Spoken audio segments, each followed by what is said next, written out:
Desde épocas remotas se utiliza como combustible y como material de construcción. Lanzas prehistóricas, utensilios, la rueda, barcos vikingos, esculturas egipcias, imágenes religiosas, durmientes de ferrocarril, templos, palacios, viviendas, puentes, muebles, son ejemplos de su empleo a lo largo de los siglos.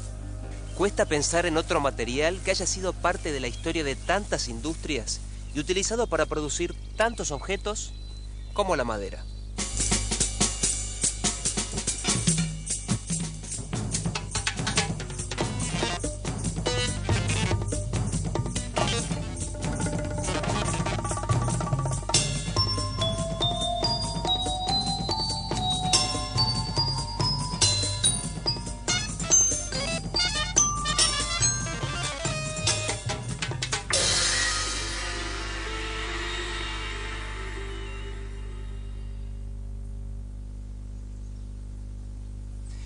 De la madera, como esta, con la que se hizo este mueble, se obtiene la celulosa, con la cual se fabrica el 95% del papel que se produce en el mundo, como por ejemplo el de este diario.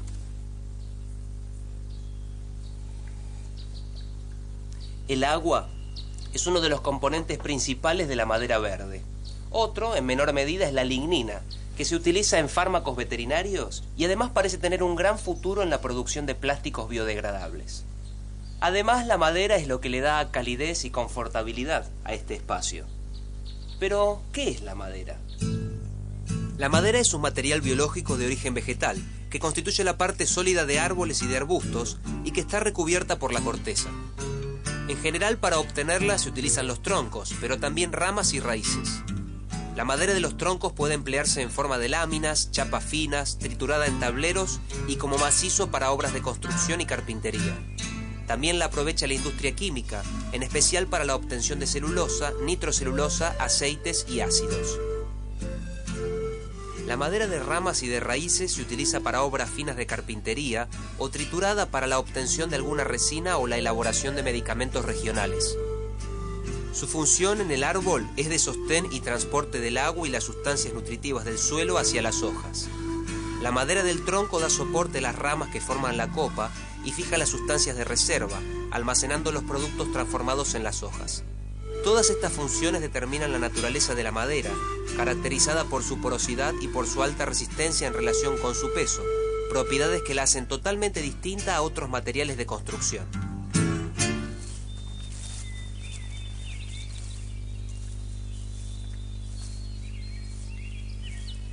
Según una milenaria leyenda oriental, cada día nacen tantos árboles como personas hayan muerto. Según la mitología maya, el dios creador probó con unas pocas sustancias para dar vida al hombre. Entre estas, la madera de los árboles. Muchas otras leyendas de distintas culturas asocian al árbol con el nacimiento, la vida, los orígenes y reflejan su valor simbólico, tal vez anterior a su valor como recurso natural y fuente de materias primas.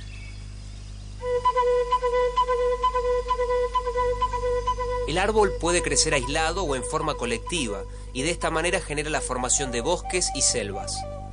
En su estado natural, el bosque permanece en condiciones autorreguladas durante largos periodos de tiempo. Los bosques pueden ser generados por el hombre o implantados, con especies nativas o exóticas, con estrategias de planificación volcadas hacia fines económicos, sociales o ambientales. En el primer caso, el bosque o la selva se convierten en una explotación forestal de especies proveedoras de madera, destinada a cubrir necesidades industriales. Tanto los bosques nativos como los implantados pueden ser homogéneos, es decir, de una sola especie, como las plantaciones de eucaliptos, o heterogéneos, como la selva subtropical. La legislación para la explotación forestal de bosques nativos tiene por objeto erradicar la cultura extractiva, sin planificación, para reemplazarla por una explotación planificada, que persigue la sustentabilidad del bosque y sus características económicas en el tiempo con el menor impacto ambiental posible.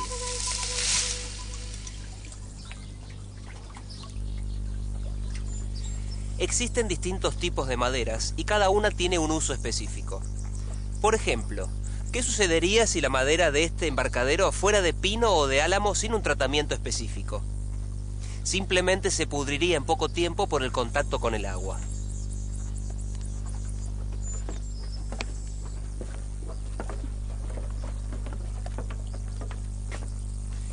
En cambio, hay maderas que naturalmente se mantienen en perfecto estado durante cientos de años, incluso sumergidas, como el roble, el lapacho, el anchico y el quebracho. Y hoy, con ayuda de la tecnología y de sustancias químicas, maderas no resistentes al agua ya son utilizadas, como es el caso de la madera de pinos. Pero las variables para considerar son muchas más. Tenemos que conocer propiedades, composición, costos y, por supuesto, comenzar por la forma en que se genera la madera. En nuestras latitudes, el mayor crecimiento del árbol se produce desde la primavera hasta fines del verano o del otoño y disminuye en los meses de invierno. El crecimiento en longitud es primario, comienza con la gemación de los brotes extremos del tronco, de las ramas y de las ramificaciones. En los brotes se encuentran zonas de crecimiento o meristemas, en las cuales las células se dividen continuamente y luego se alargan. Los brotes son blandos y verdes y con el tiempo se hacen leñosos. El crecimiento diametral es secundario. Se produce en el cambium, una capa cilíndrica muy fina de células alrededor del leño del árbol, generadora de corteza hacia afuera y de madera hacia adentro. Durante el crecimiento desarrolla 3 tipos de células, para su propio engrosamiento, para el líber que lo circunda y para el leño que se encuentra en su interior. La formación de madera se da desde afuera hacia adentro, es decir que la masa añosa está en el centro del tronco y tiene muy poca o nula actividad de transporte de agua. Su función es casi exclusivamente de sostén. La corteza externa es la cubierta protectora del árbol, constituida por tejido muerto llamado corcho o suber. La corteza interna o líber está formada por tejido vivo y cumple la función de distribuir los productos elaborados por las hojas mediante el proceso denominado fotosíntesis. Dentro de la zona de la madera propiamente dicha se encuentra la albura, en general de color claro, constituida por una banda angosta fisiológicamente activa, encargada del transporte de materiales absorbidos por las raíces hasta las hojas. El resto de la albura está fisiológicamente muerto y allí se almacenan reservas, además de cumplir la función de sostén. Hacia adentro, el duramen, también fisiológicamente muerto y con función de sostén, suele ser más oscuro por acumulación de aceites esenciales, gomas o resinas, taninos y sustancias que colorean la madera. Finalmente, el centro mismo del tronco se denomina médula. Como la mayoría de los vegetales, la madera está compuesta por numerosas células. La pared celular es fina y flexible, y luego se endurece sobre todo por acumulación de celulosa y de lignina, sustancia que le otorga rigidez e impermeabilidad. Las fibras de celulosa forman un entramado en el cual se almacena la lignina. Cuando ésta se deposita en la pared celular, se forma la madera. La célula de madera acabada es dura, rígida y de forma definitiva. En cuanto a la composición química de la madera, un 50% corresponde a la celulosa, un 30% a la lignina y un 20% a productos orgánicos y a sustancias varias, como almidón, azúcares, grasas, taninos, aceites esenciales, sales minerales, colorantes, ceras y resinas.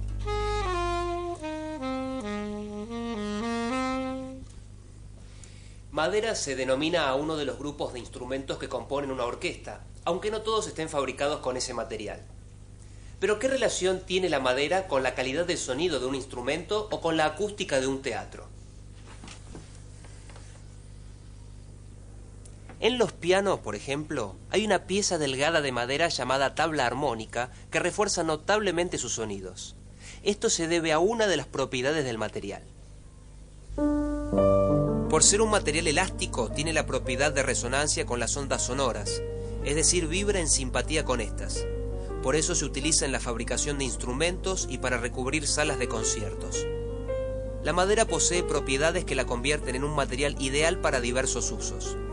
Entre estas propiedades se destacan una óptima relación entre peso específico y resistencia mecánica, su bajo peso en relación al volumen y la facilidad que brinda para trabajarla y acoplarla. Además, cuando se seca, es un excelente aislante térmico, eléctrico y acústico, y su brillo y diseño natural le confieren un alto valor económico. Una característica física de la madera es su densidad. La densidad absoluta, que es constante, es su peso sin las cavidades o poros de la celulosa y sus derivados. La densidad aparente tiene en cuenta los vasos y poros de la madera, y por lo tanto es muy variable dependiendo del grado de humedad que posea. Hay maderas muy densas, como el quebracho, el incienso, el lapacho y el guatambú. y de menor densidad, como el pino, el paraíso y el cedro misionero. La homogeneidad de una madera se da cuando la estructura y la composición de las fibras es uniforme en cada una de sus partes, como en los pinos. En cambio, el fresno es una madera poco homogénea. Se dice que una madera es plástica cuando puede doblarse y al desaparecer la fuerza que provoca la flexión no recupera su forma original. Cuando alcanza el límite máximo de plasticidad, empieza a romperse. La madera es un material mal conductor del calor, y esta propiedad la convierte en un excelente aislante térmico, ideal para su aplicación en silorrasos. También es aislante de la corriente eléctrica. Su conductividad aumenta en forma proporcional a su contenido de humedad. El lapacho o el incienso son muy utilizados para pisos por su dureza.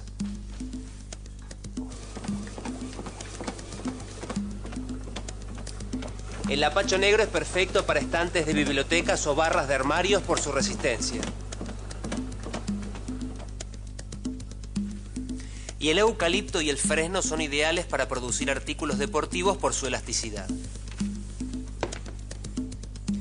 Son tres propiedades de la madera que explican muchas cosas acerca de sus usos.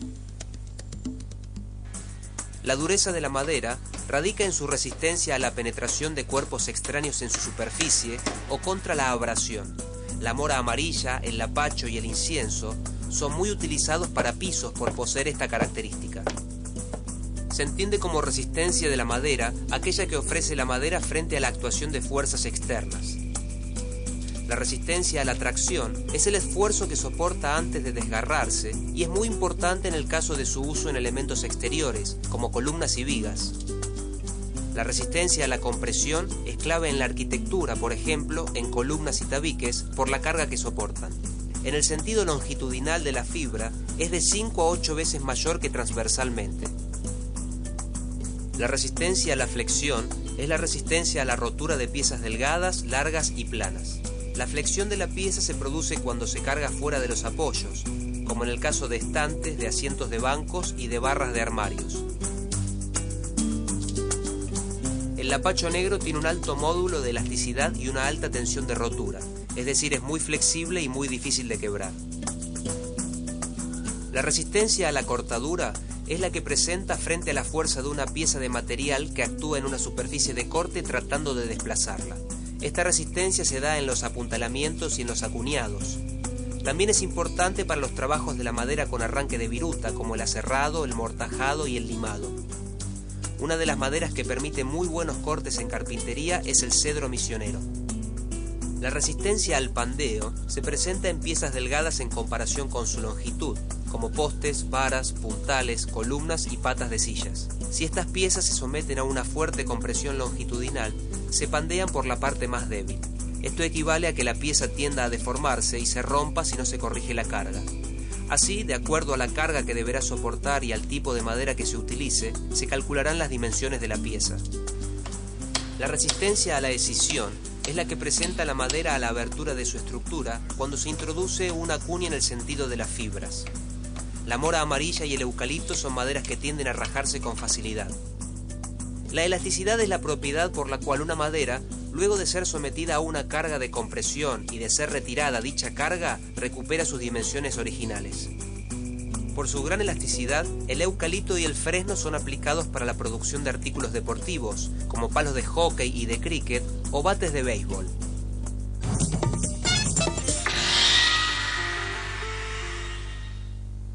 Rojo, blanco, verde, gris, amarillo, negro.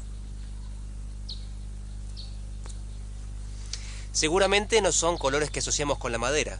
Sin embargo, esos pueden ser sus tonos naturales, que dependen de diversos factores. Pasando del color al aroma. Aunque parezca curioso, esa puede ser una característica importante para una madera, o en algún caso la única razón para desecharla. Color y aroma son dos de las llamadas propiedades organolépticas, que hasta incluye el sabor de la madera. La combinación de color, brillo, diseño y aroma confiere a la madera su belleza natural. El color y el brillo natural dependen de factores como los pigmentos en sus células, las proporciones de celulosa y de lignina, el grado de mineralización y el efecto de la luz y del oxígeno. También están vinculados al diseño, que es el dibujo en la cara de la madera aserrada, chapa o lámina. La gama de colores abarca desde el blanco del guatambú al negro de la madera de guayubira. Los tonos amarillos son abundantes, como los pinos, grapia, rabos, por ejemplo, y también los pardos de los laureles y el loro negro, además de los rojizos como el del cedro, anchico, algarrobo y algunos eucaliptos, pero más escasos son los grises y verdosos, como el del lapacho negro y del tarumá. Según la forma de estar distribuidos y orientados, los elementos leñosos presentan distintos diseños. Veteado, característico del peteribí, jaspeado, de la grevilea, y elíptico, del paraíso. El olor también permite diferenciar los tipos de madera. La madera recién cortada tiene un olor fuerte, al igual que el de la almacenada, que es producido por la evaporación lenta de los aceites, resinas y esencias. Hay maderas de exquisito aroma, como el incienso, y otras maderas cuyo olor desagradable limita sus aplicaciones, como el laurel negro. El sabor no es una característica habitual en las maderas, y esto está estrechamente vinculado al olor, porque las sustancias que los provocan son las mismas. No es lo mismo comerse un rico chocolate frente a un lago del sur que comerlo en medio de la selva tropical.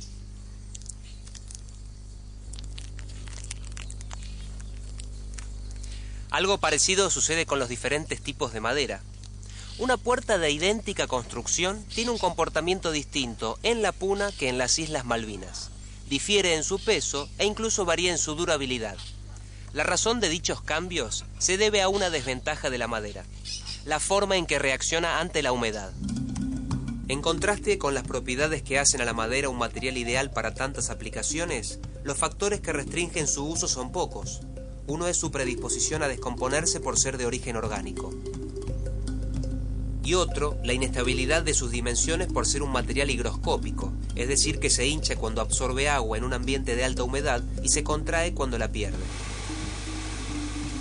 Estas variaciones implican también un cambio en el peso. El hinchamiento por la absorción de agua y la contracción por su eliminación son mayores en las maderas blandas, como pinos, álamos o cedro misionero, y menores en las duras, como el incienso y el lapacho. La durabilidad de la madera también está relacionada con el medio ambiente en el que se encuentra. Hay maderas, como la del roble, entre otras, que en condiciones de alta humedad, como en zonas donde llueve 250 días al año, pueden preservarse en perfecto estado, y otras que se verían rápidamente afectadas, como el álamo.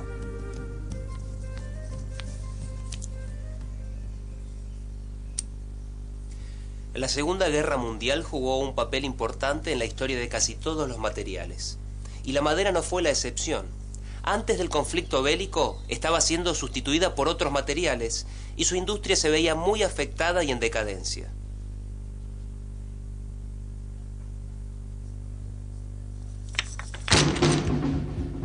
Pero la guerra abrió un nuevo capítulo.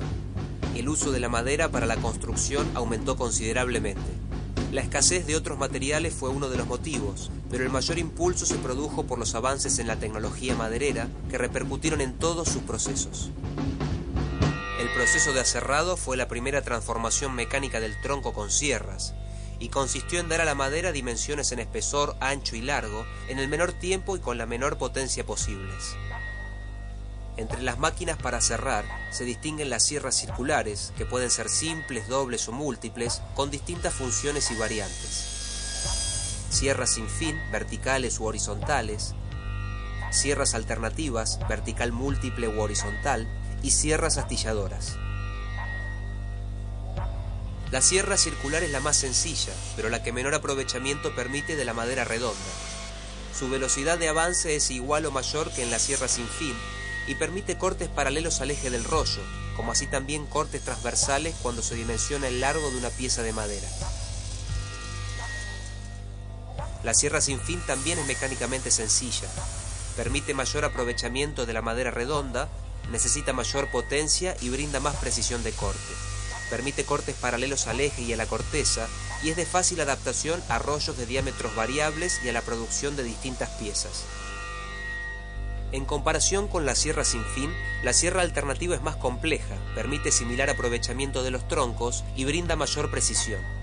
La velocidad de avance es menor, pero se compensa con la posibilidad de cortes simultáneos. Puede ser solo cortes paralelos al eje del rollo. La sierra astilladora es la más compleja, permite el máximo aprovechamiento del rollo en una operación, requiere elevada potencia y permite gran precisión de corte. Se adapta a rollos de diámetros variables y a la producción de distintas piezas.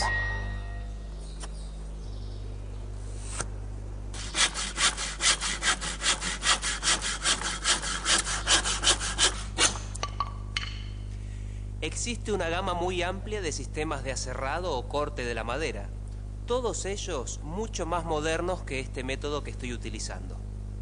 Una de las modalidades es el aserrado respecto de los anillos de crecimiento y los radios leñosos. En el corte tangencial, el plano del corte es tangente a los anillos de crecimiento y por lo tanto perpendicular a un radio leñoso. En general se aplica por su simplicidad. En el corte radial, el plano de corte coincide con algún radio leñoso e intercepta los anillos. Es costoso y se aplica solo por pedidos especiales. Otro sistema es el aserrado en planos paralelos al plano que contiene el eje longitudinal del rollo, que hace que el desperdicio sea el trozo de madera que contiene la corteza. El aserrado también puede realizarse en planos paralelos a la corteza. En este caso, los trozos que contienen la corteza son piezas finas y de igual espesor en todo su largo. Este aserrado se recomienda cuando interesa la resistencia mecánica de las piezas. El sistema de cortes simultáneos consiste en la realización de 2 o más cortes a la vez en el sentido longitudinal del tronco. Es el trabajo típico de las sierras alternativas múltiples. Así, en una sola operación, se obtienen 2 o más piezas según la cantidad de sierras.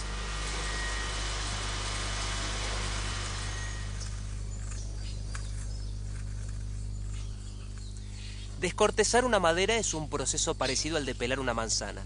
Consiste en separar la corteza de la madera. Es una operación que puede no ser necesaria para algunos usos, pero resulta imprescindible para otros. El descortezado puede realizarse en forma manual o mecánica y es necesario en la madera destinada a procesos de conservación industrial o a la fabricación de pulpas para la producción de papel. La corteza puede aprovecharse luego como combustible. En aserraderos esta operación no es imprescindible, pero incorpora ciertas ventajas. Mejora la conservación de los elementos cortantes, ya que se eliminan del rollo materiales que los afectan, como arena o pequeñas piedras. La eliminación de la corteza también resulta un medio para controlar el desarrollo de algunos insectos que atacan la madera verde. El descortezado también hace factible el aprovechamiento de laterales del tronco como materia prima para la elaboración de pasta celulósica.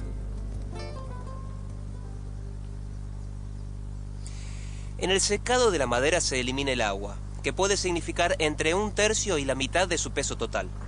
Tanto el secado como el descortezado son procesos que pueden tener efectos insospechados, por ejemplo sobre los filos de las sierras o hasta en el desarrollo de insectos que atacan la madera. En algunos casos la madera puede emplearse en estado verde o con alto contenido de humedad. Así se la utiliza para andamios, puntales de obra o encofrado. Pero el proceso de secado genera muchas ventajas. La madera disminuye su peso y es más estable respecto de los cambios de dimensiones por variación de la humedad. En general mejoran las propiedades de resistencia. Otro beneficio se da en el comportamiento de la madera en operaciones de cepillado, de lijado y de aplicación de colas y pinturas, y también mejora su resistencia a la mayoría de los hongos e insectos que pueden atacarla. La madera seca se almacena generalmente apilada y en paquetes, fajados con una cinta plástica para evitar su desarme. Frecuentemente se envuelve en plástico termocontraíble, que evita que se ensucie y adquiera humedad ambiente. Esta es una condición para la exportación. La utilización de madera contribuye al ahorro de energía, pero también puede contribuir a malgastarla. Todo depende de 2 de sus aplicaciones. La energía necesaria para la fabricación de la madera es nula, ya que el árbol utiliza la energía solar. Entonces podemos comparar la energía que requieren los procesos de transformación de la madera con la que insume la producción de otros materiales, como el acero o el aluminio. Para una tonelada de madera, el consumo es de 430 kWh. Ese valor se eleva a 2.700 para una tonelada de acero y a 17.000 kWh para una tonelada de aluminio. Si pensamos en su aplicación como combustible, hoy la madera representa el 13% de la energía y la mayor parte se quema ineficazmente para generar calor o para cocinar en regiones pobres del mundo. Bosques, selvas y montes están sufriendo por esta práctica. También se ven afectados bosques por la tala para abrir tierras para la agricultura.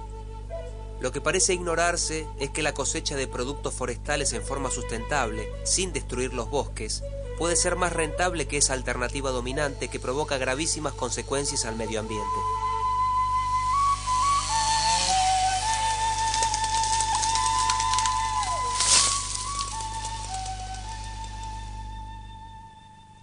A través del tiempo, distintos materiales reemplazaron a la madera en muchas aplicaciones.